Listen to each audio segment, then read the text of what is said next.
Pernah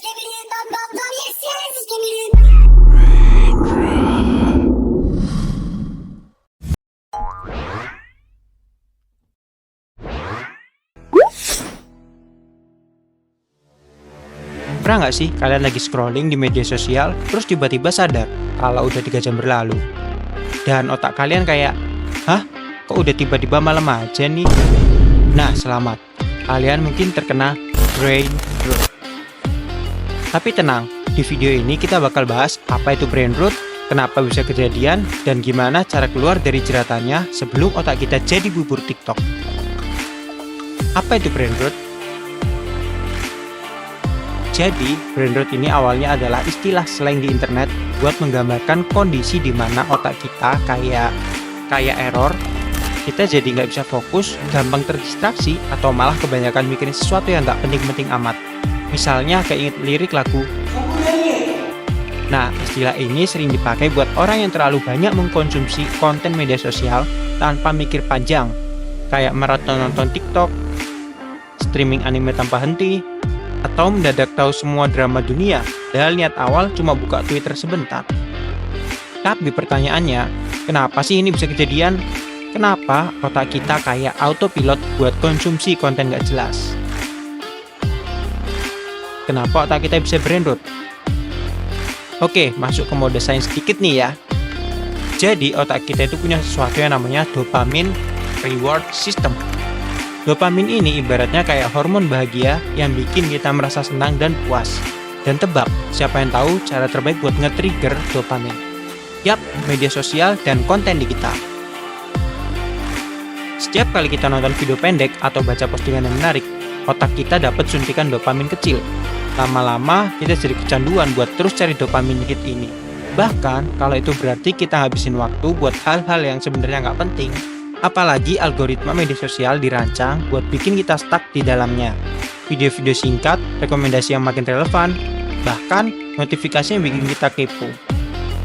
Semua itu didesain buat bikin kita tetap stay di dalam platform mereka. Karena semakin lama kita online, semakin banyak data dan uang yang mereka dapatkan. Jadi, kalau kalian ngerasa nggak bisa lepas dari HP, itu bukan salah kalian sepenuhnya. Tapi ya, tetap harus waspada juga sih.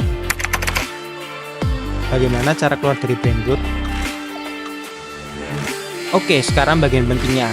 Gimana caranya biar kita nggak tenggelam di lautan konten dan akhirnya bisa pakai otak kita buat hal yang lebih produktif. Yang pertama, sadarin dulu kalau kalian brain rot.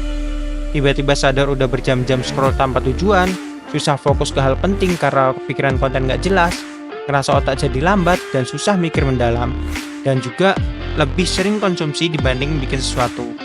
Itu adalah ciri-ciri brain rot. Yang kedua, batasi waktu scrolling. Gunakan fitur time limit di HP buat batasi waktu pakai media sosial. Atau kalau mau lebih hardcore, coba puasa digital seharian penuh.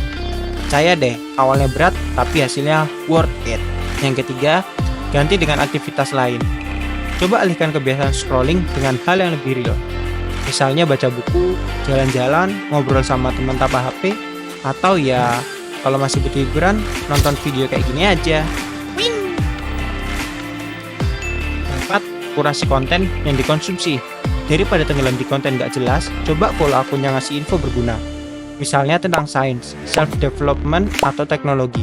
Kayak channel ini misalnya. Jadi kesimpulannya, brain rot adalah kondisi di mana otak kita menjadi lelah akibat konsumsi konten digital secara berlebihan. Ini terjadi karena otak terus-menerus mencari kepuasan instan dari dopamin yang dilepaskan saat scrolling media sosial. Algoritma platform digital pun dirancang untuk mempertahankan perhatian kita, sehingga tanpa sadar kita terjebak dalam siklus konsumsi konten tanpa henti. Akibatnya, fokus berkurang, produktivitas menurun, dan banyak waktu terbuang sia-sia. Untuk menghindari brain rot, kita perlu sadar terhadap pola konsumsi digital kita, membatasi waktu scrolling, menggunakan fitur time limit, dan mencoba aktivitas lain yang lebih produktif. Seperti membaca atau berinteraksi langsung dengan orang lain bisa menjadi langkah yang efektif.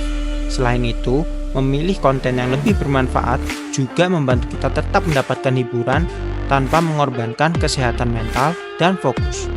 Pada akhirnya, media sosial dan teknologi bisa menjadi alat yang bermanfaat jika digunakan dengan bijak. Dan biarkan diri kita terjebak dalam konsumsi konten yang tidak terkendali. Dengan kontrol yang baik, kita tetap bisa menikmati dunia digital tanpa kehilangan waktu dan fokus. Jadi, daripada scrolling gak jelas, mending gunain waktu kalian buat hal yang lebih berfaedah. Oke? Jangan lupa like, share, dan subscribe buat lebih banyak konten keren lainnya. Sampai jumpa di video berikutnya. Stay smart and stay digital. See you. Bye.